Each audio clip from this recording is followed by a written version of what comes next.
और अली खामनेई के जनाजे में ईरान समर्थित सभी फाइटर ग्रुप की टॉप लीडरशिप तेहरान पहुंची है।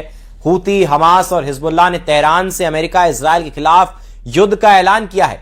आईआरजीसी के commander in chief Ahmad Vahidi से मीटिंग के बाद ईरानी लड़ाका ग्रुप्स ने दुश्मनों को दहलाना शुरू कर दिया है।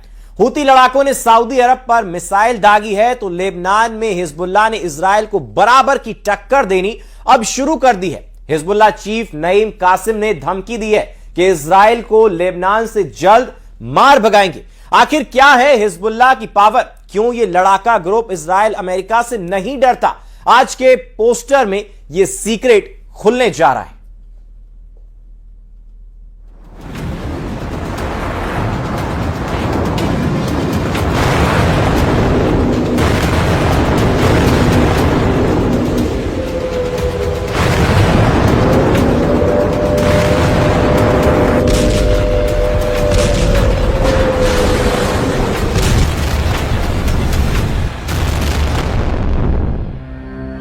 ये ईरान है।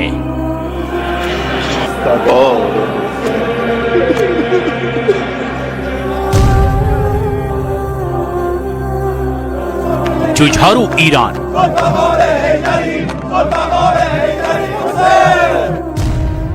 फौलादी ईरान, उतना ही अजेय जितना सुप्रीम लीडर अली खामनेई ने इसे बनाए रखा।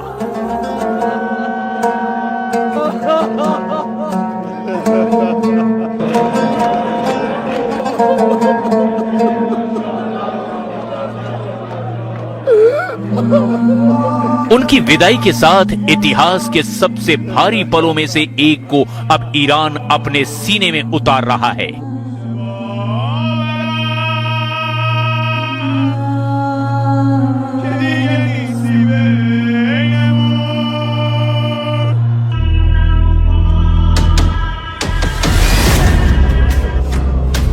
लेकिन इस जनाजा यात्रा से मैसेज दिया जा रहा है, अमेरिका और इजराइल को एहसास कराया जा रहा है कि जिस युद्ध को खत्म मान लिया गया उसका सबसे खौफनाक राउंड अब शुरू होगा। क्योंकि ये सिर्फ एक जनाजा नहीं, ये सिर्फ भीड़ नहीं, ये उसूलों पर जीने और मरने वालों की फौज है।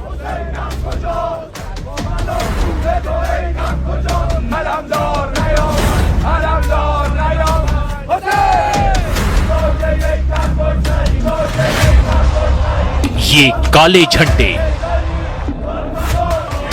बंद मुट्ठियां, गूंजते नारे,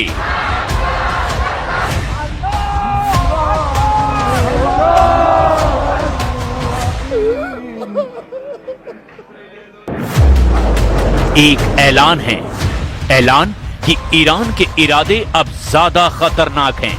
ईरान का मकसद अब ज्यादा बड़ा है। ईरान का बदला बड़ा भयानक होने जा रहा है। अली खामनेई को विदा करने आए लड़ाके अपने लीडर की मौत का ऐसा हिसाब लेने की तैयारी में हैं, जिससे अमेरिका इजराइल की जमीन खिसक सकती है। अली खामनेई का मातम मना रहे ईरान समर्थित सभी फाइटर ग्रुप युद्ध में उतर आए हैं। यमन के हूती लड़ाकों ने सऊदी अरब के हवाई अड्डों और अहम ठिकानों पर हमला करने की धमकी दी है। ईरान समर्थित हूती लड़ाकों ने सऊदी अरब के फाइटर जेट पर उसके हवाई इलाके में घुसपैठ के आरोप लगाए हैं। हूती विद्रोहियों ने सऊदी अरब के फाइटर जेट पर मिसाइलें दागने का दावा किया है।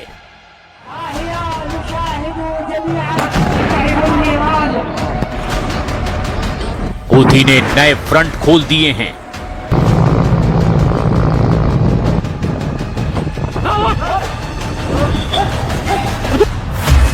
लेबनान के हिजबुल्लाह ने इजराइल को ऐसी टक्कर देनी शुरू कर दी है कि खुद नेतन्याहू को वॉर जोन में आना पड़ रहा है।